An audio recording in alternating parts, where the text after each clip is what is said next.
matters covered. This information is given with the understanding that neither the hosts, guests, sponsors, or station are engaged in rendering any specific and personal, medical, financial, legal, counseling, professional service, or any advice. You should seek the services of competent professionals before applying or trying any suggested ideas.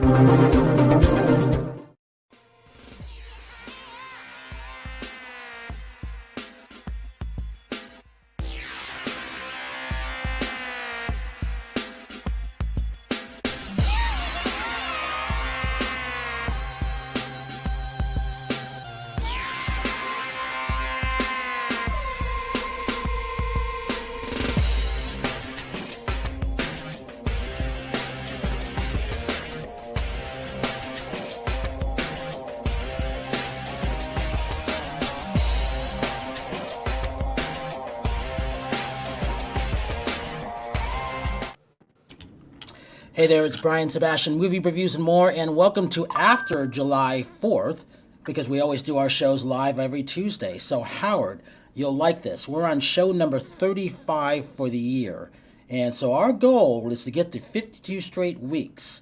So the last 2 years we've got to 51 out of 52 weeks, so no one has done that in the world. We're going to beat that one by one show. So we got, coming up to November 17th, that'll be show number 52 at that point. So here we are. It's Brian Sebastian, Movie Reviews and More, live on Talk4 Media, podcasting, TV, and radio, K4HD, podcasting and audio, and live streaming on 103 outlets around the world and Worldwide TV Network, WomenOnTV.tv, iTube 247 out of Franklin, Tennessee.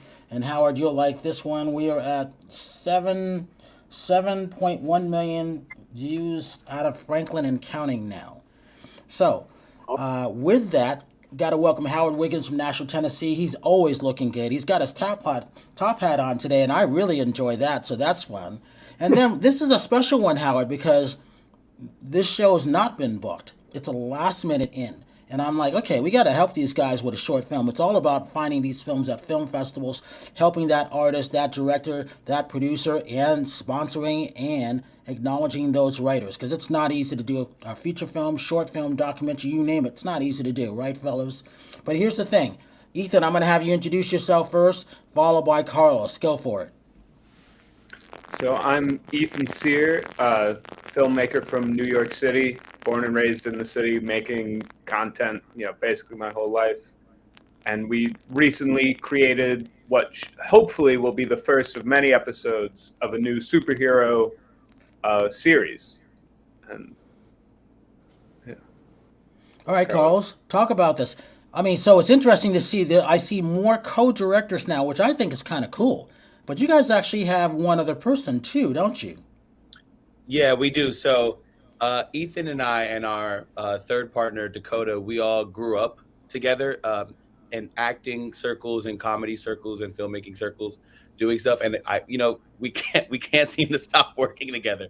So it's been what's been going on for, I guess, the duration of our career, honestly. So that's actually a good thing. So Howard, let's have them. I want to have you introduce yourself and let them know who you are. He always looks good like this, so get beyond that. It's more of what he's done in the past and what he's doing now.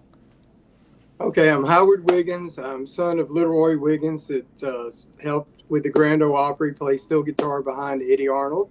I'm one of the world's 35 leading interior designers that's retired, now helping Brian with movies, reviews, and more, and also doing taking care of mentally adult teenagers and part-time, and working at Floors and Decor in Franklin, Tennessee now. So I'm kind of a jack of all trades, trying to break into acting, doing a few little parts recently, and got one coming up in Hollywood called Who's Going to Take Care of Me? So that's who I am. So Carlos and Ethan, talk about this. When you're looking for actors and you're working with your significant other who's not here today, how easy is that to work with people that you grew up with? But also, what is it like finding that talent out there? I've been finding some great actors and actresses out there from a lot of the films that I've been seeing later. Talk about that and talk about how you guys came up with the concept of S.Q.U.A.D. Well, it's definitely, I think, when we get to work together, we kind of create this unified vision, which S.Q.U.A.D very much is.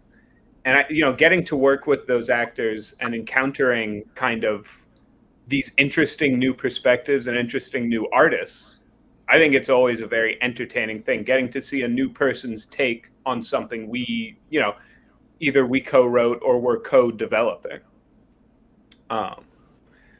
And yeah. Yeah, Well, Carlos, awesome. talk about this. Talk about this photo. I love this photo. Why do I like this photo? I don't get it. I like something about it. I think it's pretty cool.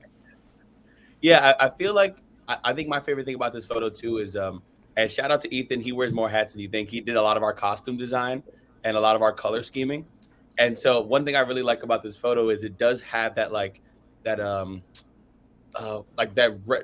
what look for that retro superhero feel from like my childhood and kind of like that Generation X childhood time of like colorful heroes when everything wasn't so like bland and dark.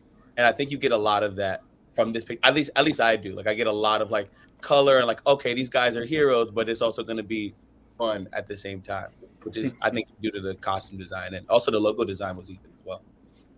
Talk about how the concept came about, because Howard doesn't know about this. I've seen it, but he doesn't know about this. How you to describe this to the audience? Do you want to take that, Sergio? Well, so the idea is, what if some black kids wanted to be superheroes, basically? Which, is a bit of a more complicated thing than I think a lot of superhero content makes it. Because, me and Carlos grew up in New York City. Carlos, as you can see, is black. So applying that lens of what that experience was actually like to the superhero genre and using that genre to kind of talk about racial issues was the entire basis of S.Q.U.A.D. And Carlos, your perspective. So who came up with the idea? Because this is always interesting how things happen. So we worked together a lot. So we had just did we were shooting for 3 months on this other project that kind of went down the drain, and it was like these 14-hour days, and we were just really destroying our sleep schedules and everything. And we were talking about what's the next thing we're willing to ruin our lives over. And I was like, if we're gonna be ambitious and go for it, I think we should do something we both really want to do, regardless of budget or limiting ourselves. And we both agree, a superhero show about how hard, because we felt like it was so hard to get anything we wanted to get done. So imagine we had superpowers. We're editors and we're writers and we're comedians, but what if we were superpowered trying to save the day?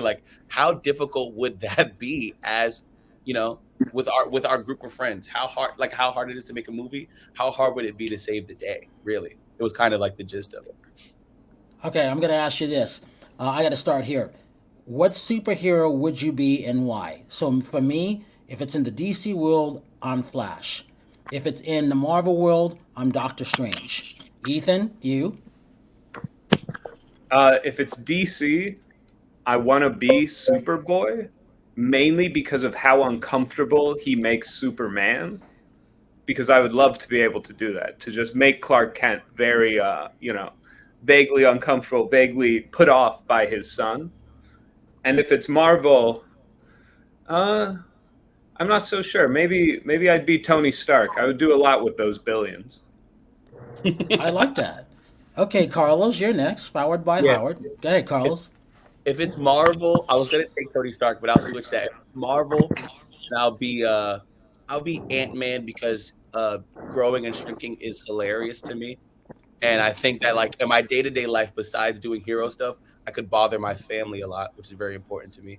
And then if it was DC, I would go villain and I would go Riddler because I love puns and stupid jokes. And I just think it'll be so funny to torture Batman with a bunch of ridiculous puns for no reason. I like those two so far. All right, this is going to be interesting. All right, Howard, if you were a superhero... I've got to be Batman. He lives in a mansion. He's got a butler. He's he drives a sharp car. It's got to be Batman. I like that. Okay, that's the Marvel world. Well, that's the DC world. Anybody in the Marvel world, or you want Batman? I just want Batman. Batman would do it. I like that. Great. I would have never seen that one coming. All right, Howard, you never failed to surprise me. I like that. All right, so we got to talk about nonstop here. All right, Terry Marie, I think we can hear you. She's from Sherman Oaks, California. She's been with me for over 8 years. So, all right, Terry, jump in with this. Tell them who you are, and we want to know if you were going to be a superhero, who would it be and why? Oh, geez. Okay.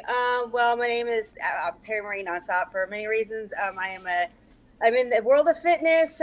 I've won several fitness competitions on NPC, Fitness Universe. I won first place at Muscle Beach in my division. I'm trying to get back on stage. I've been kind of things have been happening. I haven't been able to do it the last couple of years, but I'm working on that. I'm also a day trader. I'm also an entertainment host with Brian. I do some acting. I've been in several music videos, and I do like corporate interviews with Brian. I've been doing that for, as Brian said, about 7 years now. And then as far as superhero stuff, I don't know. I'm gonna be honest. I really don't follow. I don't really know that much about comics. I never really got into it, so I don't really know. But I mean, I guess Wonder Woman. I guess if I had to pick a superhero, all fitness women want to be Wonder Woman. Well, I mean, that's because she's fit and she's the badass. Mm-hmm. But I mean, what's the difference between DC? What are you guys saying? There's DC and then there's what? I don't know anything about comics at all. I'm totally ignorant in that world. What's the difference? Hey, you guys can take this away. You guys are directors and actors. Go for it. Uh-huh. I think the characters in DC are more like legendary and like super cool, and then the ones in Marvel are a bit more humanist, human, cartoony, silly joke makers. So I like that. You went for the cool guys. That's cool because I know I'm not the only person. I don't know nothing about comic books. I've never picked up a comic book in my life. So I don't know anything about it. I'm completely bleh. So but I'm interested in knowing what the difference is. So that's why it's kind of educate me on like which one came first, and I don't know what's more popular. You got me curious. So and I'm sure other people watching the show might be the same position I do. Have no clue. Well, I think DC came first, right, as Detective Comics, and DC, like if you just from a visual perspective, that's Batman and Superman and Wonder Woman. Those are all like those guys, the Flash, and then Marvel is your Spider-Man, your Iron Man's, like you was saying, the more cartoony, goofy looking ones. Any of the Avengers, Captain America, X-Men, yeah. So again. This is always the interesting thing. You got your film into this film festival. What is it?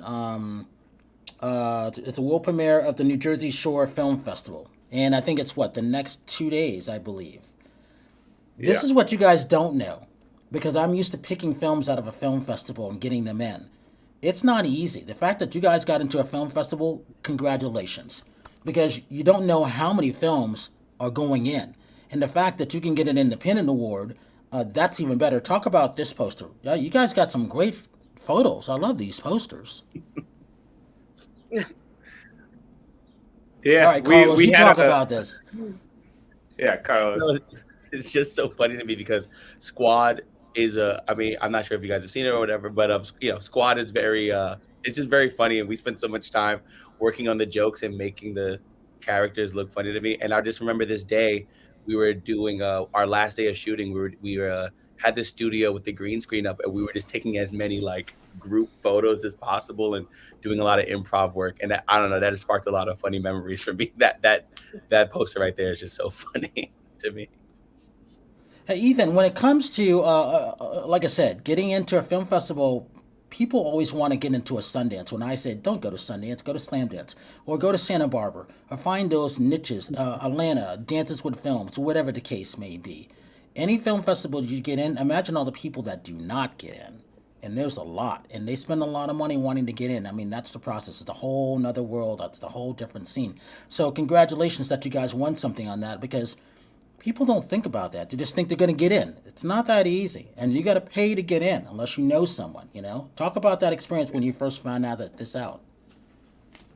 Well, this was, Yeah, on the heels of a lot of rejection, we See? had submitted, because we were kind of late to sort of the festival season.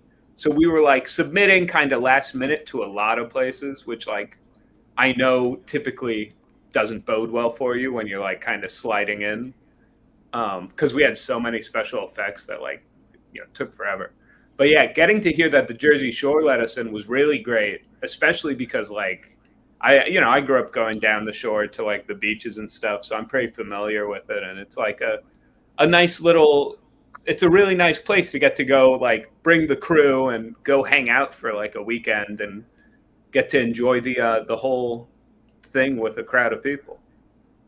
And yeah, I think when we first got that first acceptance, it really did like reinvigorate us with the project. Talk about this. You guys are actors, but also directors. So Howard's an actor, Terry's an actress. I'm not that. I'm that guy that works behind the scenes, putting everything together, making sure that people see those films. So when you're talking to these two here in the audience, what is it that you guys were looking for when it came to making your film or either your next couple films? What advice would you give them that they may or may not know of what you guys are, because you guys got a couple hats on? Well, I think from just, when directing and when we were looking for actors, a big piece of advice is just kind of being sort of ready for the different energy that a character could have. Because, when you read the text, maybe sometimes there's some direction about the emotion or where it's going. Maybe you have a full script, maybe you don't. So it's kind of, if you can sort of interpret where the narrative might go with whatever blurb you've been given, I think that helps a director see that you're really like seeing the character more than just the text, Carlos? Another thing too that stood out for both of us, I think, was also when actors made really strong choices that they dedicated themselves to that we hadn't even considered. While it may not have been, sometimes it was perfect for the character, and we were like, "Whoa! Like the character should be that guy. Like it should be him," and we didn't even know, because we don't know better all the time. And the other things are like, okay, that person made a really strong choice for this character, and that choice was so good that we need to implement this person in the script in this way. And now you're playing this other character that you didn't go out for, but it also shows like a sort of like savvy and comfort with interpreting a script when you make really strong dynamic choices that other actors aren't making. Because a lot of people just show up, read the script, and give you what they think you want, rather than giving you something that is truly their own. And that, I think that's like really, really important to bringing something to life. Howard, does that make a lot of sense to you? Absolutely. Because I think the interpretation, I've always said when you watch a film and you see acting that's not good, it's actually the director not directing the actor. But when the actor puts his heart and soul into it, that shows also. So I agree. Terry, you feel the same way? Well, I don't know necessarily if it's all the director. I think it's a kind of a team effort with everybody. For an actress, I'm going to try to channel that character as much as I can and kind of draw within my own experiences on how I'm going to portray it. But I think, again, there's a lot of has to be communication with the actor and the director. That's my feeling on it. See, and the reason I ask, because that person who's used to picking films, I'm a movie whore too, and I'm used to going to the film festivals and not knowing some of these new people. I'm looking at them like, well, who's this person? They have a publicist? Are they just there for the first time? I see them taking selfies. And I don't know if they can act. I haven't seen the film. So I always want to see the film first. And then when you have people who are directing, writing, producing, and acting, well, there's 4 different hats. I'm fascinated by that because to me, it's like putting this show together. You're working behind the scenes doing all of these things, and then you go out. This is the closest I want to be to being in a film. I could care less. But having these two in it, they deserve to be in stuff. So I always want to know the other side of perspective of things, if that makes sense. Because Howard, talk about where you are, what you're wearing. Because when people see Howard, he stands out every week, no matter what. He puts me to shame. I'll never be able to stand next to Howard because he's just so debonair, you know. I'm kind of like in a hallway where my bar's behind me, my entryway's beyond me. And today I decided to wear a top hat only because I didn't want to cut my hair. and the sink reflects at the top of the screen, so the top hat hides the drain behind me. But anyway, I just that's it. I just like to be dressed up. You never know if I'm going to be a cowboy, if I'm going to be, like, what do you call me, Brian, when I wear the regular old-fashioned hats? You always call me somebody. I forgot the name. Oh, Sean Connery.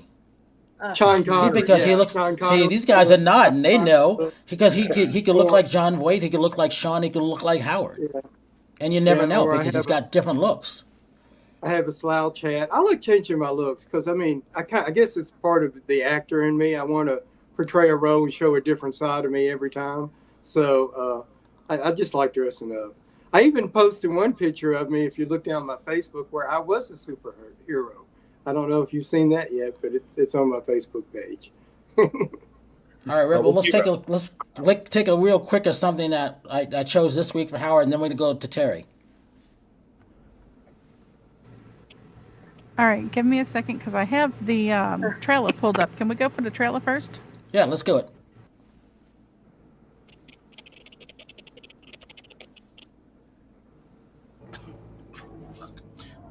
Watcher's log. February 2nd, 2020. There's a river of bile flowing through the city.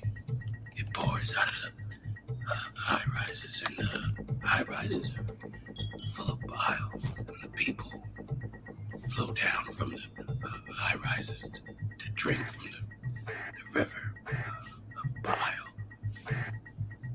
until they drown, groping for me to help. And when the dollar slices become too thin, and the lines get too long, and the trains come too late to save this city. And when all the eighths are $60, and niggas start to front on you for absolutely no reason at all, that's when I'll show my face. That's when Watcher starts to watch. This city's afraid of me. Because this city's afraid of me. This city's afraid of me. The hypocritical neoliberals crossing the street to avoid me. The undershirt MAGAs muttering under their breath, and all the baby boomers too bloated on their own sins and notice their children and grandchildren falling prey to the boogeyman. And when the rain turns purple and the ashes fall from the sky, they'll turn to me to demand an answer. How did we get here? Why won't you help us? Save us. And I'll answer. Nah. Leaves me to clean up the messes. Messes like this.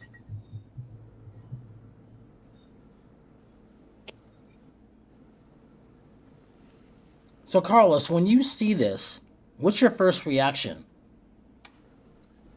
I just laughed because about the Watchmen, the Rorschach monologue. That's what I was thinking of.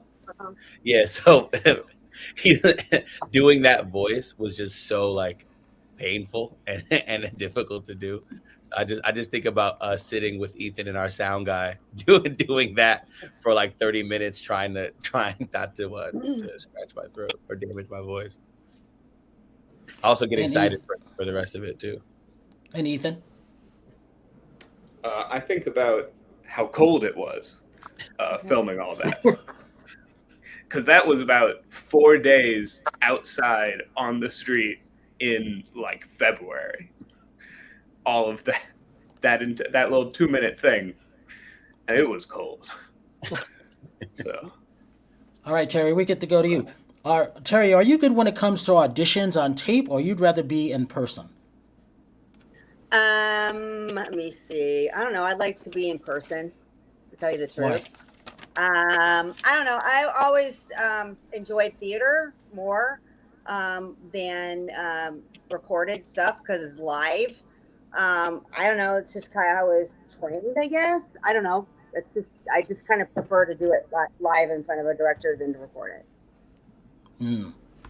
Now, Ethan, when you guys were looking at actors and actresses, well, were most of them sent in by tape? Because that's how everybody's sending in things in now. You're lucky to go for in person these days, no matter who you may be. So yeah, the vast majority we ended up having to do kind of first we had them send in a tape, and then we got on Zoom with them. Because we were shooting S.Q.U.A.D about a year ago, so a lot of COVID was still kind of a concern, so we couldn't pull people into the room for the in-person stuff so easily. And it's definitely a different kind of process having to do it all remote like that. I agree with Terry. I think being in the room together, you get a much better sense of the person you're going to be working with. And Howard, you're definitely that in-person type of guy, aren't you? Oh, definitely. I think we all feed off of each other when we're together. And then you can see how you bond with everyone. I think that's important, that y'all all have a good time, but you all still do your work. So. And Carlos, you feel the same way? Yeah, we had a situation where we actually found a guy who we thought was perfect for one role through Zoom, and then we met in person and tried to do like a bunch of table reads, and it wound up not being a good fit. So I agree that like in person is like your definitive bottom line for if it's going to be good or not. So once you got him in person, it didn't work, right? It didn't feel the same. Because honestly, because it's that chemistry you can't really tell across a camera. Across a Zoom, you just can't until you're in person and see how you're going to interact with the other actors and stuff. Like it's just really difficult. For me, it is anyway. So that makes sense. Yeah. All right, Howard. So this week, let's surprise you with one of your videos. Okay. And tell us what you were doing when you see this one.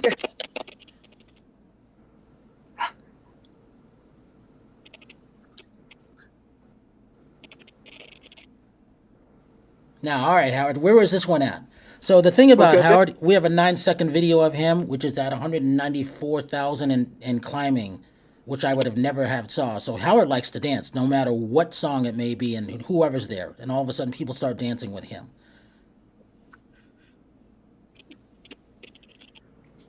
All right, Howard, where was this? I actually went on a rooftop in one of the downtown hotels. I was on a rooftop on one of the downtown hotels. And I was with some people, and they said, get up and dance, and we'll do a video. And they don't show it, but there's a line of young girls, about 6 of them, on the side of me. And then I got up in the middle of them. I said, come on, ladies, let's all get up and dance. And I said, look sexy, look sexy. And we all got up there and had fun. You know me, I'm not shy. I'll get up and dance anyway. I don't care, For hours. I don't think anybody could ever be unhappy when they dance. And it makes other people happy too. Yeah. That's true. All right, you guys, talk about this. We have someone coming in a couple minutes. Favorite films that made you guys want to be actors and directors? A couple films off the top of your head. Go for it, Ethan.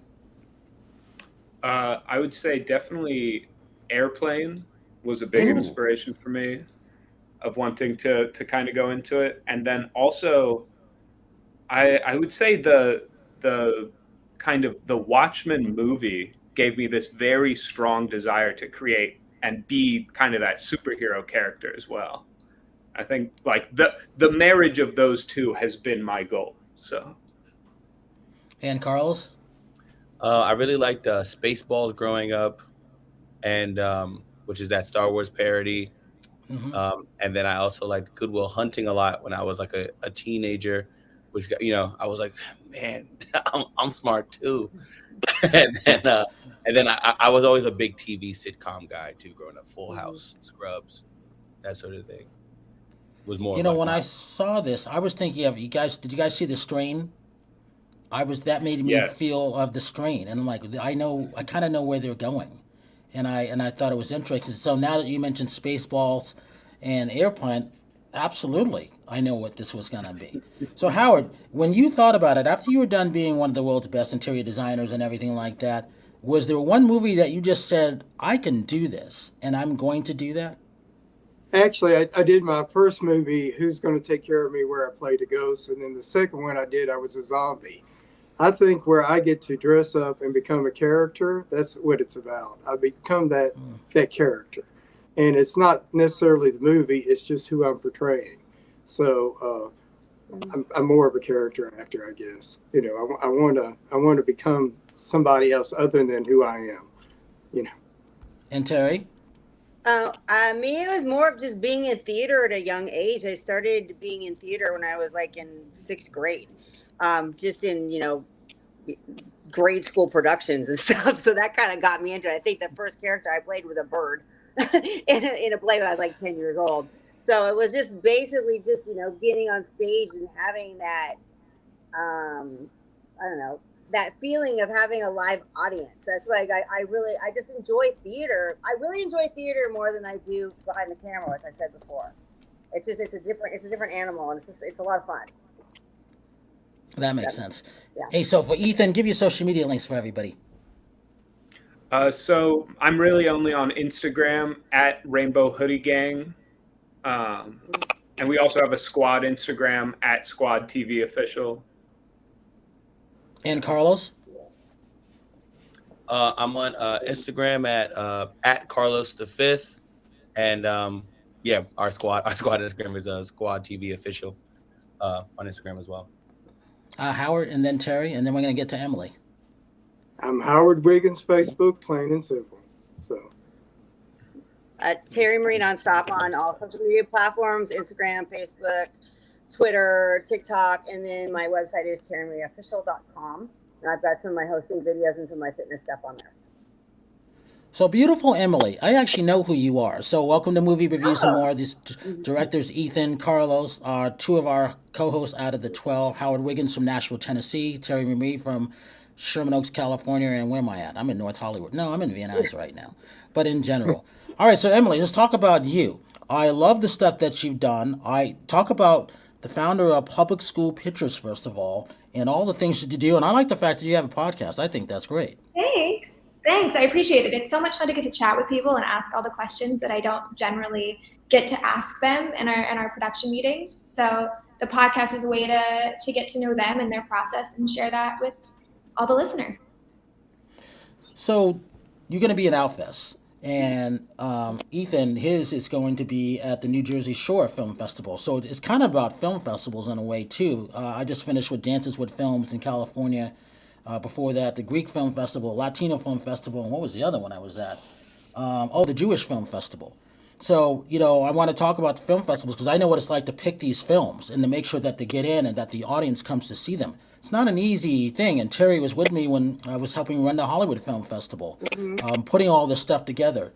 Emily, when you found out your film has won, going back to 21, I think it was Blue Moon, getting in there and taking it around, talk about that experience, because I was talking to Ethan and Carlos. People don't understand. It's not easy to get into a film festival. Everybody thinks they're going to get in. It's not that easy. And when you get in, be happy that you got in, because there's so many good films that you don't know that were probably better than yours, but people don't think about that. Yeah, exactly. I never went to university, but I imagine it's a lot like applying for colleges. You have to write a paragraph as to why you should get in, and some are on Film Freeway, some have submission platforms elsewhere. I think for Blue Moon, for me specifically, I kind of just submitted to everything to see what was going to stick. It was my first time. I didn't really think about, this film would play best here or there. Just like anybody will take me. But I think now Playland, specifically the film that's playing at Outfest, was just a Tribeca. And I think getting into something like that, when you do realize just how many sheer numbers you had to beat, makes it really, really meaningful. And just makes it such an incredible experience to be able to celebrate people who. Oh, you were finishing up? Oh no, did it cut off? I was just saying that I think that being a part of the process and submitting myself and understanding how many numbers you're up against makes getting an acceptance in that email just so much more significant and incredible. It's the best feeling in the world. All right, so talk about this. Yours is, I love this photo of you, first of all. I thought that was beautiful. Talk Thanks. about that, and then talk about, yours getting into Outfest and what that is about. Thanks. So this photo was at an Oscars party for Elton John last year. That was at a Diesel party. Yeah, these are just a few of my outfits that I've thrown together. I love that jacket. Thanks. I appreciate it. That was in DC for an event. The First Lady was there. That was a fun experience. I got pat down by the Secret Service, which was quite... That's always exciting. But Playland, which will be it'll have its California premiere at Outfest. It's a documentary, but it kind of exists also in the narrative space. It's a fun hybrid of the two, and it's about Boston's oldest gay bar, the Playland Cafe, and it reimagines a time in Playland's life that was very colorful, and unfortunately now the cafe is a parking lot, so this is an homage to what once was and the magic that existed. So it's a beautiful, beautiful piece. It's interesting. I didn't know about that bar in Boston. I had no idea, and I thought, good for her, first of all. And second of all, what, it took a woman to talk about it? Duh, yeah. So I was glad about that. But also, are you Canadian? I am not Canadian. I worked a lot in Canada, and Canadians like to hire other Canadians. So there might have been some like, oh, my aunt's husband might be Canadian sort of a thing happening. But I am not. I'm from Texas originally. Okay. So talk about this. All right. So, on Movie Reviews and More, and Cherry knows this, Howard knows this, it's all about promoting independent filmmakers. There's actors, producers, directors, writers, anything female friendly, whether they're writers, directors, producers, and actresses, because I don't feel they still don't get to do. And when I was helping run the Hollywood Film Festival, we did a thing on Fridays called Fit Fashion Friday and Female Friday, meaning we had to choose a film that a woman produced, directed, starred, or acted in, and it had to be good. And if it wasn't good, we had to go and find one. And that's how, this is in 2014. So we were the first to start that back then. And this is when the influencers were just starting to come in, and Terry was there with me because she came to a lot of the stuff with us. Mm-hmm. And then so right now, Terry has over 3 million views and counting. And Howard, within the next 3-4 days tops, we're going from 15 million views and counting to 16. And again, with all of these things going on, this is why it's important to showcase what all three of you guys do, and women, sorry about that, because it's very, very important. And when I saw what I saw this past weekend at Dances with Films, I was so happy to run into any woman who was a filmmaker talking about this. They were so happy to be there. The crowds were there because crowds aren't going to movies. I don't know if you guys know this, and I know because I check cross country when I'm traveling. Mm-hmm. Last year I did 192 cities in 17 states. And the first thing I go to movie theaters. I want to see is people saying to see independent film or everything. Dances with Films had some great films, so they're coming on our shows. Katie's mom, I can't remember the actress. It'll come to me. She was there, and obviously I ride around with my scooter, so I always make sure my scooter's on the red carpet because I believe in being eco-friendly, sustainable, and our ranch net zero. But that's me. So, but it's one of those things where I have to hats off to you three for what you do. And when you're looking for things, going back to your podcast, Emily, I think that's great that you talked to your cast and crew about that, talked about that. Yeah, it's really cool, and I think hearing from even below the line talent that you normally wouldn't hear from on a press junket, and hearing from like our sound mixer or the graphic designers that work on a project or the colorists. I think those people have such interesting perspectives and are such a big component to a film, and you never get to hear from them. So. Emily's only got a couple minutes because she had a meeting before, and I'm sure she's got one afterwards. But Ethan and Carlos, if you got a question, ask her now because I think she's only got a couple minutes left. But I thought it was interesting that we needed to have her one because she has directed that and she's got some great things. And I saw it. I like what I saw. I thought I was really impressed by that, and I love the history of that. Thank you. I appreciate it. Well, I do just want to say I'm the kid of an on-set DIT, so I appreciate that you talk to your crew members. Like, I grew up surrounded by the crew, the people who aren't even in the credits. So I think that's really terrific. I think that's awesome that you took the time to give them that. Thanks. I appreciate it. Yeah, I think that, movies are a team sport, and unfortunately only like the quarterback gets the mic. So I think it's good to pass it around. So Carlos, really quickly, tell her about your films, on what you and Ethan and your third person was, who happens to be a woman, did. Wait, sorry. Can you rephrase that one more? Really quickly? Tell her about your film.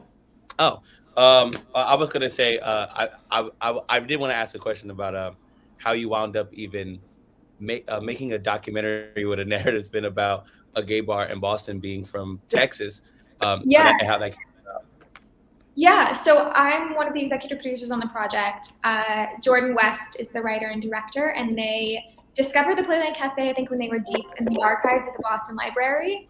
And I actually found them on Kickstarter. So I was going on Kickstarter looking for projects that needed crowdfunding. They already sort of had a rough assembly of the film, so I was able to see it beforehand and fell in love with them and the project, and kind of, crafted our own executive producer deal with them. And that's how that happened. That was last October.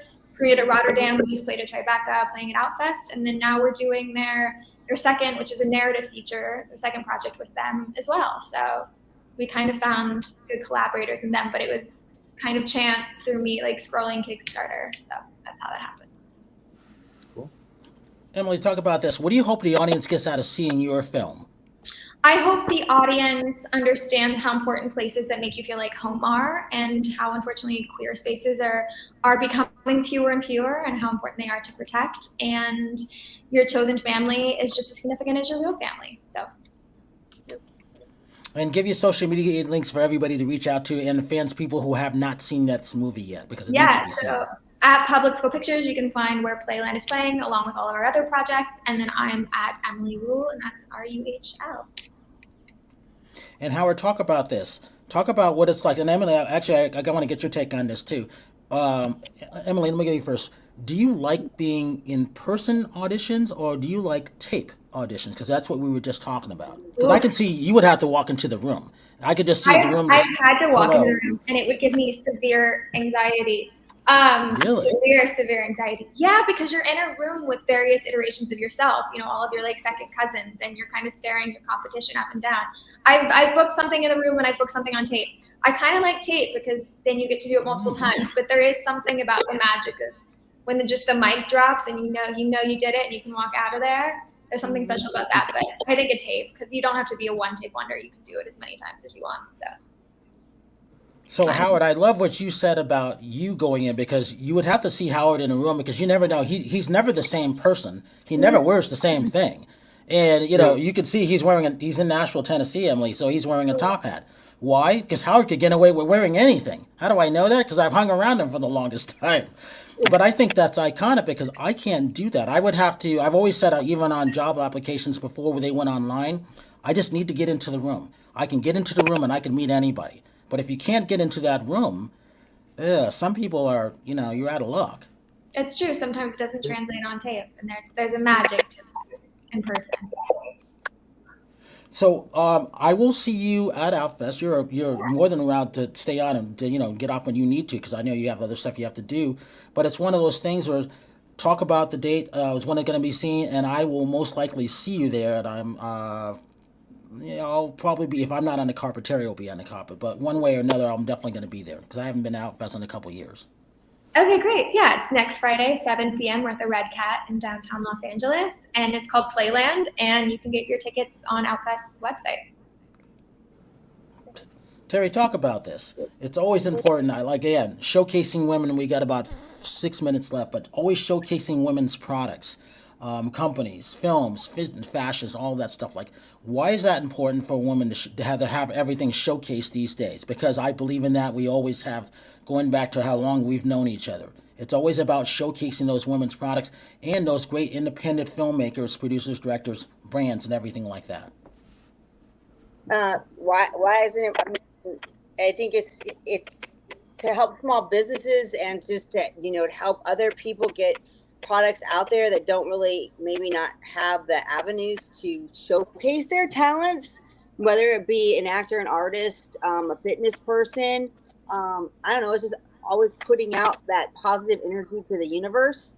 And it's always important to, for women to support other women, because women have a tendency to tear each other down. Whether we like it or not, it happens. And we need to support each other, support each other's goals. I definitely agree with that. And it's one of those things where I love seeing, I saw 4 women's films, female films this weekend. You didn't know that a woman directed unless you watched the end credits. And that to me was a sign of a great piece of work.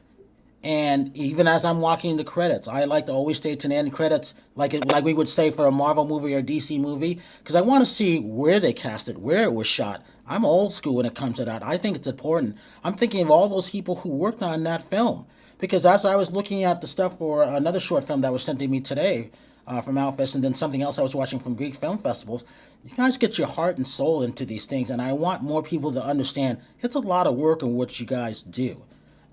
Putting a movie out there, whether it's producing, and you got to spend years together and working all these things, right, Ethan?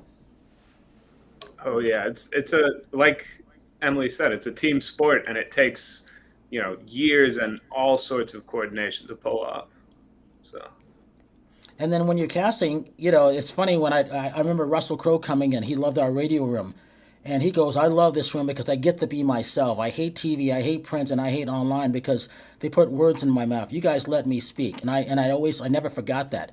And this is when he was doing Gladiator. And I look where Russell is now, and I couldn't be proud of my friend of what he's doing. But again, it's always about promoting the avenue of what you guys are. So Carlos, talk about this really quickly. What do you want the audience to get out of the see about your film? Give your social media links one last time. If I'm honest, I definitely want the audience to get a true sense of like a young, trying their hardest Black perspective from New York, and that's really it. And my social media is Carlos V, Carlos the number 5 TH, and our films is S.Q.U.A.D TV official. And Ethan, social media links, and your perspective of why people should come out and see your world premiere. I think they should come out and see it because Carlos is a great actor and it's pretty funny. And I'm Rainbow Hoodie Gang on Instagram. Terry Marie Nonstop, talk about why people should hire you in the future, and with almost 4 million views and counting. You're not there yet, but you're close. So I always say over 3 million views and counting because you're pretty close now. You didn't know that, did you? Yeah, I kind of had an idea. Okay, that's good. I mean, I don't know. Are you talking about for Reddit hosting or fitness, or what job are you talking about? In general, you just never know. When you walk into a room, they may see something else that you don't see. I just think I'm very relatable to other people. I don't know, like my degree in college was psychology. So I like to try to figure people out, and I try to understand where they're coming from, where their problems are. I just love to figure out people's mind, if that makes any sense. And I think that I have gone through some personal experiences that I can maybe help other people with. That might be challenging, or maybe even to talk about them on the red carpet or like in entertainment. I feel like I'm able to draw that stuff out of them, Brian. You know that. That's just something that I'm able to do. I have a great imagination. So as far as being on stage, like I said, I prefer to theatrical stage than like doing the tape, because I do that one time. And the audience's reaction in real time, that I just love that. But just trying to take personal experience in my life and try to be creative with that, whether it be drawing on art or being on stage, and even in fitness, and just being creative and I don't know, just being positive and trying to motivate others. I don't know what's going on, but if that makes any sense, that's a long drawn out answer. It does. Howard, social media links. Just Howard Wiggins Facebook. I just like to make people happy. I like to be a fun person. I like to dance, as you know. And I just like to be, I get a lot of, I got a very big compliment on Facebook the other day. And you don't know how many people you affect when they meet you or see you on TV or whatever. and it's nice to be able to touch people in that way, and that's what I enjoy doing. So, Emily, you get the last word. Social media links, and again, your filming time. Yes, my social media is at emilyruhl, RUHL, on Instagram, and at Public School Pictures. And Playland will be playing at Outfest next Friday at 7 p.m. at the Red Cat in downtown LA. And I always say this, have a good night tonight, a better day tomorrow. If you see someone without a smile, please give them one of yours. I'm Brian Sebastian. This is Movie Reviews and More. And thank you, everybody, for coming on, talking about films. We have to have more things like this because it's all about you artists. And you have to go out there and support and see those movies because people aren't going to the theaters. And there's some great films out there. Nothing bothers me when people aren't in their theaters and that's a great movie playing. That breaks my heart. I'm not that filmmaker. I'm that person that's job is to tell people to go see it. That's it for us. We will see you next week back at our regular time on Tuesday. And have a good night and a better day tomorrow.